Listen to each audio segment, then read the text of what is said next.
नमस्कार मित्रों, मैं धर्मेंद्र यादव आपके अपने YouTube channel GS with Dharmendra में आपका स्वागत करता हूं। जैसा कि आज देख रहे हैं, आज का टॉपिक है भारत की अवस्थिति एवं विस्तार। तो हम विश्व के मैप में या विश्व के ग्लोब में ये देखेंगे भारत की स्थिति क्या है, भारत कहाँ पर स्थित है।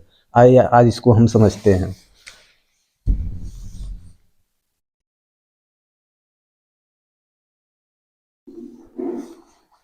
अगर देखा जाए तो ये पृथ्वी है, इसको अगर हम गोलार्धों में बांटे तो कभी कभी क्वेश्चन इससे पूछ लेता है कि भारत किस गोलार्ध में स्थित है। पहले उसको हम समझते हैं कि विश्व में भारत कहाँ पर स्थित है। यहाँ हो सकता है कि यहाँ हो सकता है, यहाँ हो सकता है, यहाँ हो सकता है। उसको हम किसके अनुसार देखते हैं, उसको हम अक्षांश और देशांतर के माध्यम से देखते हैं, कितने अक्षांशी विस्तार में या कितने देशांतरी विस्तार में भारत स्थित है। तो इसको हम समझने के लिए सबसे पहले हम इसको गोलार्ध में समझते हैं कि इस विषुवत रेखा के माध्यम से जो काल्पनिक रेखाएं खींची गई हैं, ये भूमध्य रेखा के माध्यम से पृथ्वी को दो भागों में बांटा गया। एक उत्तरी गोलार्ध है, इसको मध्य से खींच देते हैं तो ये उत्तरी गोलार्ध, और दक्षिणी गोलार्ध में इसको दो भागों में बांट देती है।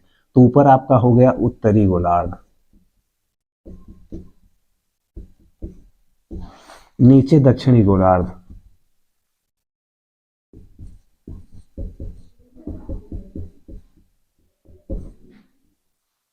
उत्तरी गोलार्ध और दक्षिणी गोलार्ध। फिर ध्रुवों को मिलाने पर ये अक्षांश है, इसे क्या कहते हैं, ये जीरो अक्षांश है। ये जीरो अक्षांश रेखा है, ये जीरो देशांतर रेखा है।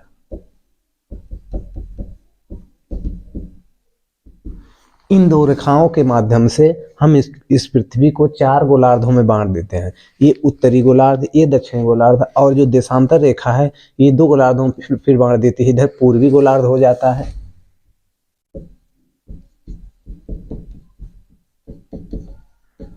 और इधर पश्चिमी गोलार्ध हो जाता है। ये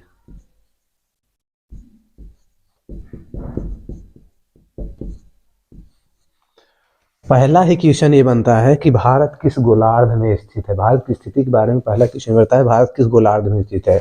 इस उत्तरी गोलार्ध में है कि दक्षिणी गोलार्ध में है, पश्चिमी गोलार्ध में है कि पूर्वी गोलार्ध में, या फिर इनके द्वारा बने चार गोलार्धों में इसमें स्थित है, किसमें स्थित है, किसमें इसमें। अब इसको क्या बोलेंगे, अगर इसको देखें तो ये उत्तर पूर्वी गोलार्ध हो जाएगा। ये जो गोलार्ध है ये उत्तर पूर्वी गोलार्ध हो जाएगा।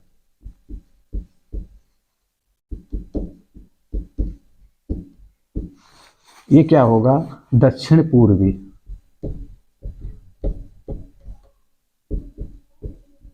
क्योंकि ये वाला जो पार्ट है ये आपका दक्षिण हुआ, ये वाला पार्ट पूर्व हुआ, तो दक्षिण पूर्व ये माना जाएगा। ये क्या है, पश्चिम दक्षिण, पश्चिमी पश्चिमी दक्षिण। ये क्या हुआ, उत्तर पश्चिमी या पश्चिम उत्तर, उत्तर पश्चिमी गोलार्ध, ये वाला। इस प्रकार चार गोलार्ध है। अब सवाल उठता है भारत किस गोलार्ध में स्थित है।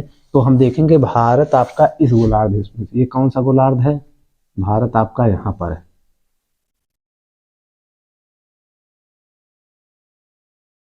तो अगर हम भूल भी जाते हैं तो भारत किस गोलार्ध में स्थित है, तो हम क्लियर कर दें अभी से, इस मैप द्वारा हम याद कर सकते हैं कि भारत कहाँ पर स्थित है। भारत उत्तर पूर्वी गोलार्ध में स्थित है। यहाँ एक पॉइंट बन जाता है आपका, भारत उत्तर पूर्वी गोलार्ध में स्थित है, गोलार्ध में स्थित है। सबसे पहला पॉइंट, भारत उत्तर पूर्वी गोलार्ध में स्थित है। अक्सर परीक्षाओं में पूछ लेता है भारत किस गोलार्ध में स्थित है, तो भारत उत्तर पूर्वी गोलार्ध में स्थित है, यहाँ पर स्थित है। ठीक, अब इसके बाद अगला पॉइंट हम देखते हैं। ये गोलार्ध के अकॉर्डिंग हो गया, विश्व के अकॉर्डिंग हो गया। अब यहाँ से एक बात और समझ लेते हैं। यहाँ से हम देख रहे हैं कि ये क्या है, विषुवत रेखा है। तो हम यहाँ से स्पष्ट कर दें कि विषुवत रेखा भारत से नहीं होकर गुजरती है। दूसरा पॉइंट, ये आपका मकर रेखा है। तो मकर रेखा भी भारत से होकर नहीं गुजरती है, केवल एक रेखा भारत से होकर गुजरती है। वह कौन सी रेखा है, वह कर्क रेखा है। केवल कर्क रेखा ही भारत से होकर गुजरती है। अगर कर्क रेखा का अक्षांश पूछ लेता है तो ये 23.5 अक्षांश है।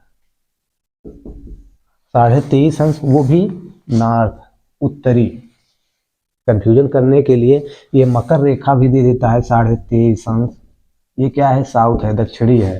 तो ऑप्शन में आएगा 23.5 अंश उत्तरी, 23.5 अंश दक्षिणी, कुछ भी रहता है। तो कर्क रेखा 23.5 अंश उत्तरी कर्क रेखा है, जो भारत के मिडिल भाग से होकर गुजरती है। ठीक, गुजरात गमछा झार मित्र करके एक सार्टिक है, उसके माध्यम से हम उसको भी राज्य भी याद कर सकते हैं, उसमें भी क्वेश्चन पूछ लेता है, उसको आगे देखेंगे। तो भारत से केवल एक रेखा कर्क रेखा गुजरती है, और ये विषुवत रेखा और मकर रेखा भारत से होकर नहीं गुजरती हैं। ठीक, अब इतना ये भारत की स्थिति क्या है कि यह उत्तर पूर्वी गोलार्ध में है। इतना देखने के बाद हम इसके अब अक्षांशीय और देशांतर की सीमा देख लेते हैं।